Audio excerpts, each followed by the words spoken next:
So yesterday, your president posted a tweet. He says, quote, "The story of the Tulsa Race Massacre," which, by the way, wasn't called a massacre until 3 or 4 years ago. It says, "The story of the Tulsa Race Massacre, an attack waged by a violent white supremacist mob, for too long has been shrouded in silence. Today, we remember the hell that was unleashed that night, the black lives lost and black wealth extinguished. Our work to rebuild opportunity for communities like Greenwood continues." So what your president did right there is lie. He lied to you. He lied to you. Black wealth wasn't extinguished. Shortly after the riot, which is what it was, black people and white people fighting, white people died, black people died. It was no mass grave. That's false. There's something that happened, but it wasn't to the degree or to the extent that they claim that it happened. Black Wall Street was built back, and it didn't take long for it to be built back. From 1922 to 1960, it was prospering. 1960s, by the way, is just so happens to be the time that Martin Luther King came into popularity, but I digress. There was a pastor in Oklahoma named Solomon Sir Jones. He was able to film a lot of black life during this time in Oklahoma.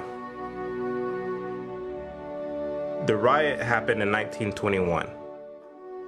1925, according to Solomon Sir Jones's footage, Black Wall Street was built back.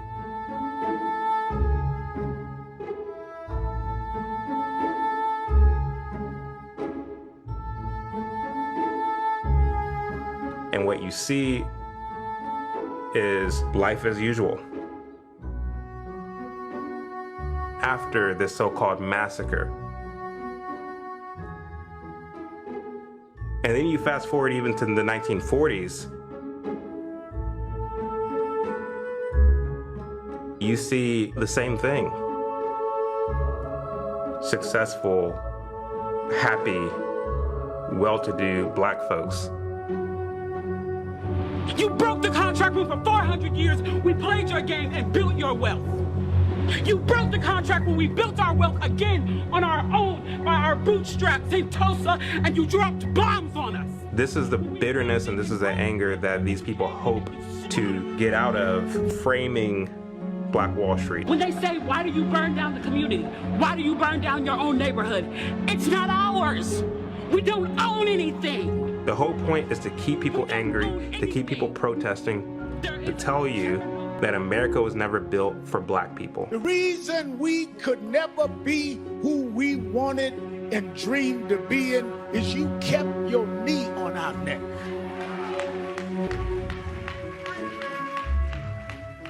This part of Oklahoma was not the only place in the United States where black people were doing well. There are all sorts of black neighborhoods like that throughout the entire South.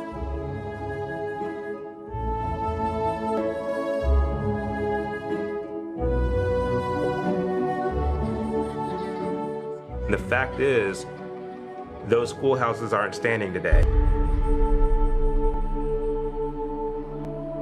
Those businesses aren't standing today.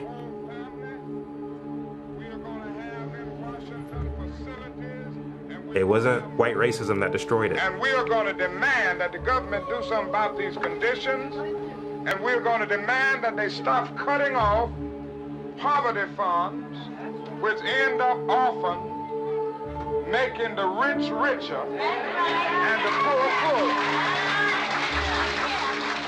Now, we're going to do this, and I just want you to know. The thing that killed all these black businesses was a mindset change as a result of the civil rights movement. That is a major, tragic, and staggering depression that we face in our everyday lives. The rats is sleeping with me and my kids, and why should I pay the rent? I'll go to court if you want me to. How you gonna tell me to love this property that exploits me every day when the average black man in Harlem works the first Monday, Tuesday, and Wednesday for a landlord? The thing that killed all this black success was rhetoric. Racism is still alive in American society and much more widespread than we realize. Tulsa is only one of many, and I do mean a great many, areas throughout the South which boasted successful black businesses, strong black intact families, and underneath all of that, a strong Christian conviction which sustained those strong black families, which sustained those successful black businesses. Martin Luther King was not popular in his day. There was another man, his name was Joseph H. Jackson. Here's a man that believed in God. Here's a man that believed that Jesus resurrected from the dead.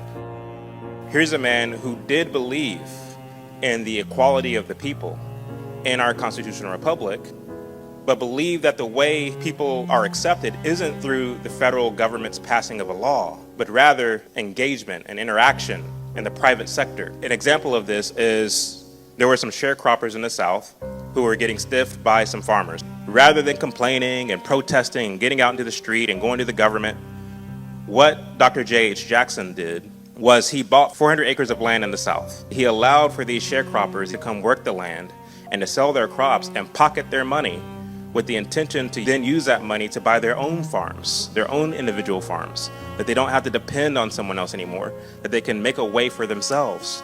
These were the kind of things that were working. God has casually made you and fixed you just right, and you're trying to change it.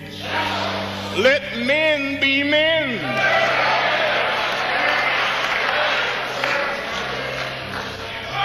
If you're not going to be men, braid your hair and start wearing step-ins. The thing that killed those black businesses, the thing that broke down those black families, contrary to your narrative, is not this white Southern redneck racism.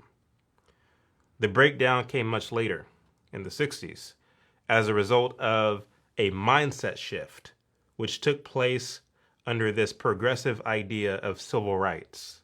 That's displayed in the difference between the way J.H. Jackson preached versus the way that Martin Luther King preached. When J.H. Jackson said that we are called as Christians to be men, that can be dated back as far as Black America goes to Booker T. Washington, which black men has been doing ever since. What Martin Luther King does is he comes along and says, no, no, no.